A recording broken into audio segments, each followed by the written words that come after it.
This is one ugly rifle. It's dirty, it's battered, it's broken up a bit, it's got a little bit of rust on it, it's got a lot of grease on it, but this is a real Alaskan rifle used by a real Alaskan. And I bet my life on this rifle. It served me well. There you go. This is what a rifle is for. Now, the reason we have this rifle here is because Morris Milani is with Alaska Arms. He makes some rings and some bottom metal, especially for Ruger Hawkeye rifles. Right. Mark IIs. And because he lives in Alaska and he hunts it and he puts up with the weather and the bears and the nasty whatevers, and he knows what works and what doesn't work, and he's designed a few things to make it work even better. But what I want to hear from you is why you selected this Ruger Hawkeye. There's the Ruger what, Mark II. action? Mark II. Yeah. Mark II action. And it served you well for a long time. I want to know why. Why would you pick this over all the other options? This has some great features. Primarily, it's a good dangerous game rifle. And for the money, you're not going to get more rifle for the money out there.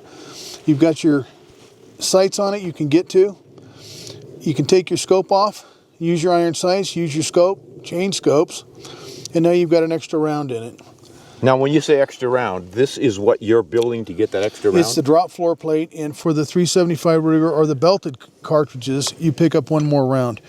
With the odd 6 size cases, 35 Wayland, 270, 30-06, you pick up 2 more rounds down. So now you've got 4 and 1. In the Magnums. Yes, 6 in the and Magnums. 1 and a 30-06 size cartridge. Yeah. That is awesome. Folks, by the way, this rifle is available in 30-06, 338 Win Mag, 375 Ruger, and 416 Ruger. Yeah. Oh, they've got a 416 What's Ruger your now, choice, Morris? I like the 375. It seems like the 416s, they get a lot of recoil there. Yeah, a lot of gun. But if I was just doing guiding full time, I would probably get a 416 just because it hits so hard. Another 100 grain bullet, a lot of round there. But then you're backing people up and you're potentially using as a stopping rifle to protect people. You're getting the last shot, not the first one. The animal's full of adrenaline and it's taken off. But I would say with your 375 Ruger, you're looking at a pretty good all-round hunting rifle for Alaska. You go to some of the lighter bullets and drive them fast, you're essentially getting the ballistics of a 30-06. Oh, absolutely.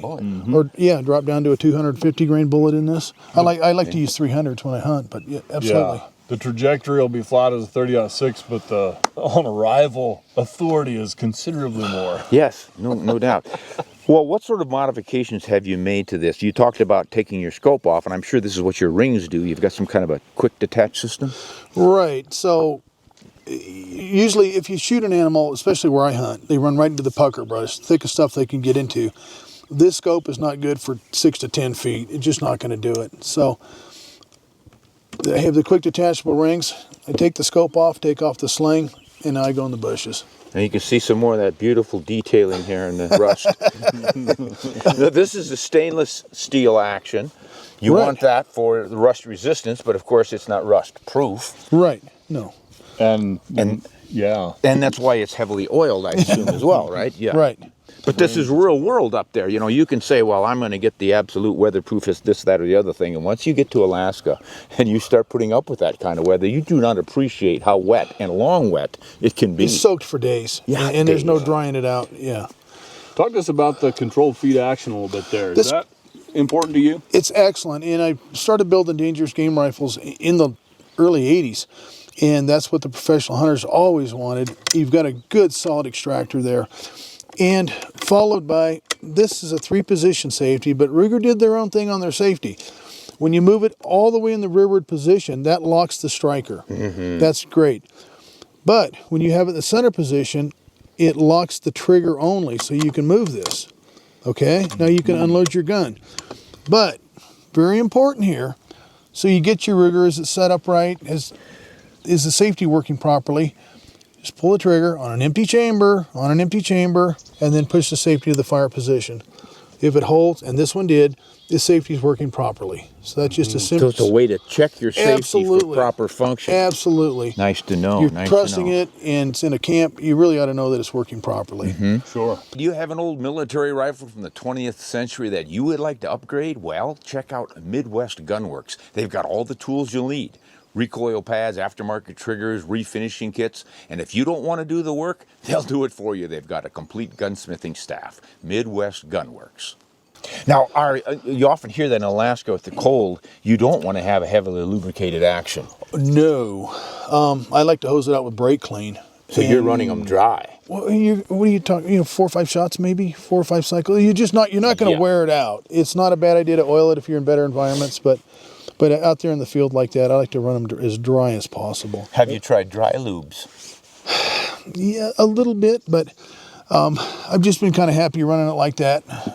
If it works, why I tried it. And the primary issue you're avoiding is getting oil that gels in very cold weather inside your firing pin. Right? Absolutely. And slows it down to the point where it doesn't hit the primer hard enough to detonate the cartridge. You've got those ports, and guys like to just stick the nozzle in there and hose that full of oil, and that is the worst thing in the world you can do. Sure. It dries in there, it sets in there, it freezes in there, and now you've got cycling issues. So you want to take that firing pin spring mechanism out, get them all dry, clean, and then go. Yeah, hose it out with brake clean really good. Yeah. You can take it apart if you need to, no problem. Okay, all right. Now, how hard is it to, tell us a little bit about this, the genesis of the extended floor plate, and how hard is it to install it? Well, Phil Shoemaker brought me the idea, and he brought me kind of a heavier one, so I lightened it up as much as I could. I'm machining them out of stainless steel billet, so they're strong, but they're not too heavy.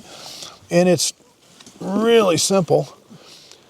You just open it up, take the screw out, drive out the pin, slide the pin in this one, take out your spring and follower, and you're in business.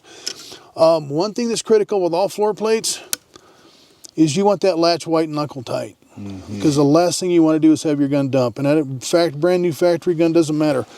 Loosen the screw a little bit, tap it with the butt of your screwdriver handle, and make sure you've got a lot of engagement there.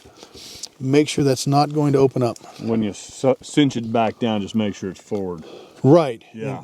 So that's true of any of these Rugers, which have the multi-piece bottom metal, or the Winchesters that have the trigger bow separate from the hinged foreplate assembly. Now be aware, you've got a center screw here. You start to over torque that, you're going to start to get vertical stringing. Yeah. So the front and rear screws need to be good and tight, and the center one needs to be just snug, and that'll be a good place for it. It'll be happy there. Those are your action screws. Right, correct. Your action screws. Yeah. So now, did you show us your system for this? This is not a Ruger. Ruger comes with its own rings, and everybody goes, "God, this is great! I got free rings for my scope." But you've got something different. Well, and Ruger's rings are good and rugged, but you don't have access to your sights. So the sights are purely ornamental. And with our system, you just simply put your scope in place. Always push it towards the muzzle, because that's what recoil is going to come back and get it. And just put the levers in the lock position. And just thumb tight, as tight as you can get them. It's tight. Yeah, you want them tight. Right? Yeah. And they come with instructions, right? When you set them up, there's a set screw in the front, and then you'll set using the screw. Right, here, the cam you'll set screw. your torque. Right. And then lock in that set screw, so those rings will have a consistent torque every time. And that's why they repeat. Together. So I was going to say, that's important to having it come back to zero when absolutely. you put it back on. And that's why they do. And talk us through the tests you've done on that. I shoot several tests. Many people shoot better than I do, so I'm more than happy to let them. You have that problem too. Yeah, huh? I do have that problem, but I'm honest about it. It's not the gun. Well, I try to lie my way out of it. So typically, if you shoot a 5-shot group and then follow it with another one where you take the scope off between each shot, they should be identical. They would be printing over each other. That's what I expect. If they're not, there's a problem. But you always push it forward, because under recoil, the scope wants to remain stationary and the gun's recoiling back under that. So just looking at your parts here, Morris, it's clear that this is like next level machining. These are perfect, which is really impressive, and has certainly got to contribute to that repeatability when you take the scope on and off. The consistency sure makes a difference. Yeah. Pretty tight tolerances, I would imagine, yeah. Now, I'm thinking there's another advantage to this quick change system, and I would certainly use it in Africa. You go over and you're going to be hunting a variety of things, from the 100-pound and smaller antelope all the way up to an eland at 1,800 pounds. Sure. You're going to probably want a 375. Let's say you take your Ruger over there, and you can switch bullets out, get a lighter bullet for the smaller stuff, but you sometimes will want a different scope. Right. So you could have your close range scope, your 1 to 4 or something, in case you're taking a buffalo or you're in heavy brush with something like an eland. But then when you have to reach out on those open plains for the oryx and kudu and different things, you just have them pre-sighted on your scope, and you just drop it on. Take one off, drop another one on, right? And I'm having a lot of customers doing that Sure. when they go to Africa, because they go to get the paperwork for 1 rifle, 2 scopes, they're ready to go, and the scopes can kind of cover for each other as long as you know where they shoot with the different ammunition. So it kind of gives you a backup there. You just have one for your plains game load, and then the close quarters one for your dangerous game. And know what you're going to get out of it. And then one thing that I do, I always tape my muzzle. So I make a wrap, and I cut the tape and make a wrap, and I keep it taped the whole time I'm in the field. And if I need more tape, it's 1 wrap off there, so I'm not fumbling for a knife. So you're just storing your wraps here, and then you move them up. Right. Because I was going to say, that's not your muzzle. No. You're close, though. I mean, it looks rough, but boy, it does the job. Yeah, it looks like there's been a few pieces on there over the years. Yeah, a lot shot off of it too. For folks that aren't used to taping your muzzle, you do that anytime there's a lot of moisture and or detritus, dust, leaves, any crud that can get down in your bore, because not only will that corrode the bore of a non-stainless barrel, but it can cause a barrel obstruction. I remember years ago watching a video of a guy shooting at a big bull elk only 80 yards away or so, and his barrel split like 4 banana peel things just right there. The elk did not die. He had rainwater built up in his barrel because he didn't have, he didn't have his muzzle tape. So it's pretty crucial, not only to protecting yourself and your rifle, but for making sure that shot connects at the moment of truth. And as often as possible, I like to keep it muzzle down. Just to keep everything Do you running carry out. that way if you're ever carrying over your shoulder when you're making a big long hike, you're not worried about a bear attack or something? Do you carry muzzle down? I do like it. I like it down. Do you? I like it down. I need to get into that habit. I've always done it muzzle up, and a lot of guys I'm actually advocate for fairly crude. I carry it like a suitcase, but yeah. it's in my That says hand. something about the strength of your Yeah, I mean, I expect them to work, and Yeah, that's pretty handy. Comes with his own handle. It's a little crude, but it works. So now these Rugers, do they still make them with this? Because this is an aftermarket stock. no, Ruger's got for their Alaska guide rifles now. They're using a laminate stock. A laminated wood stock. And that's kind of been a bit of a problem because the bedding, it breaks out, but the bedding is not the best. And I'm seeing guys will call me and say, "Oh, my gun just won't shoot." And I'll say, "What's it doing?" And they're getting stringing. And that the first sign is you've got a bedding issue. And I'm a metalsmith. I'm not a stock maker, so I feel no shame. I go get JB weld, grind it out with a little Dremel tool, bed them, and the results are instant in the benefit.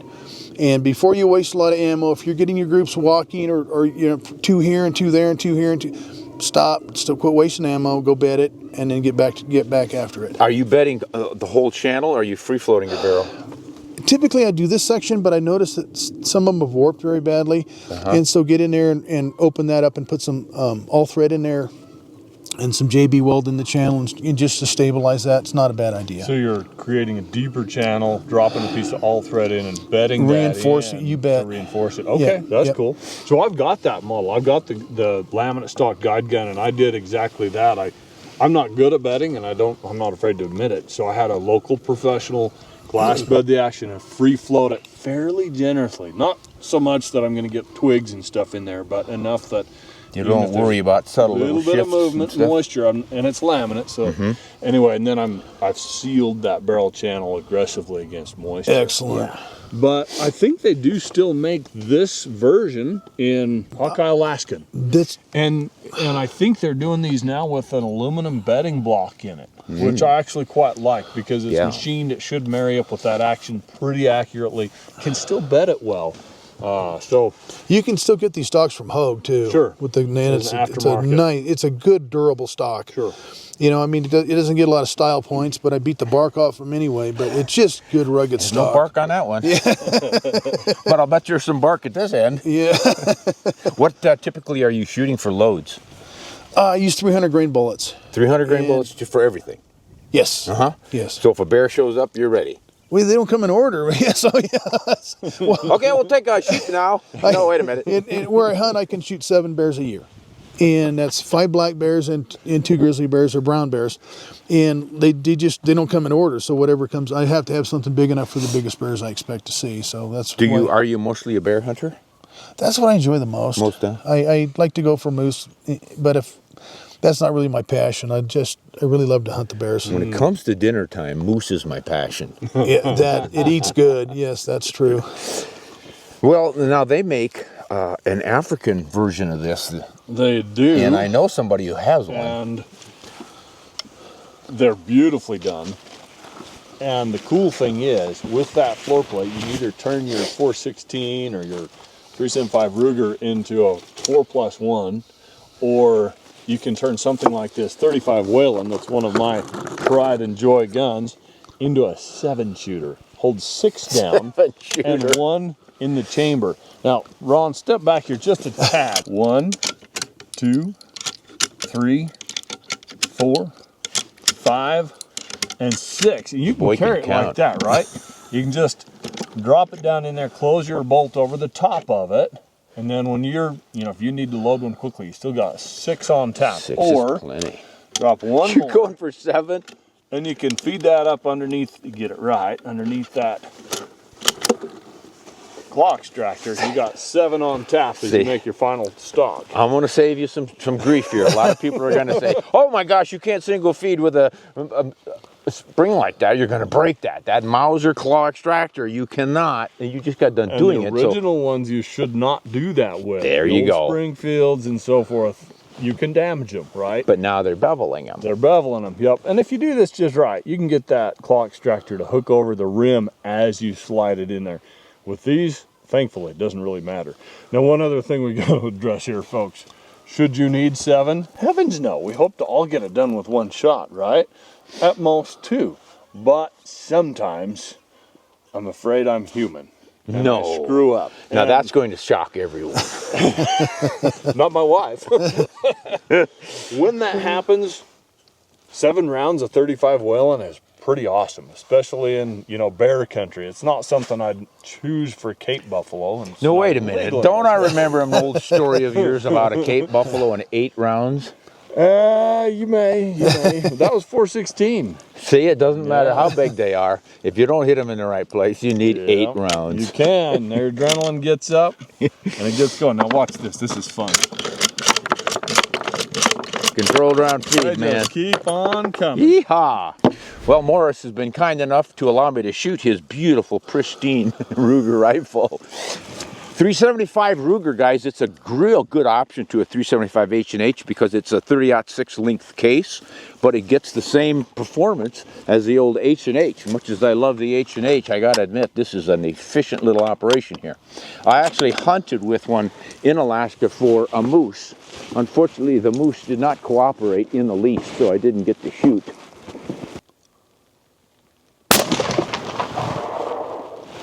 Yeah, fairly heavy trigger, huh? Yeah. Probably want that though in all the excitement of a bear charge.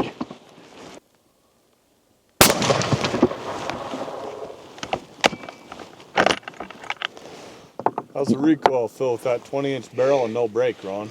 Yeah, it's going off, but it's not really hard. If I were hunting, I wouldn't notice it, and it's not really hurting my shoulder, but it's a pretty good jolt. What weight bullet did you say you had? How'd you compare it to a turkey load in a 12 gauge? I'd rather shoot this. Okay. Turkey loads are fine if you're a turkey. Not real crazy about 3-inch 12 gauge turkey loads. Now actually be about close to the same, depending on the weight of your rifle. Which weight bullets you say had in here? 300? 300 grain. Yeah, that's a substantial chunk of bullet. I would guess we're looking at, what would it be, Joseph? Somewhere in the high 40s for recoil? Yeah, probably. 40 foot-pounds or more? Mid to high 40s. Yeah. So, that's a chunk. Energy, yeah.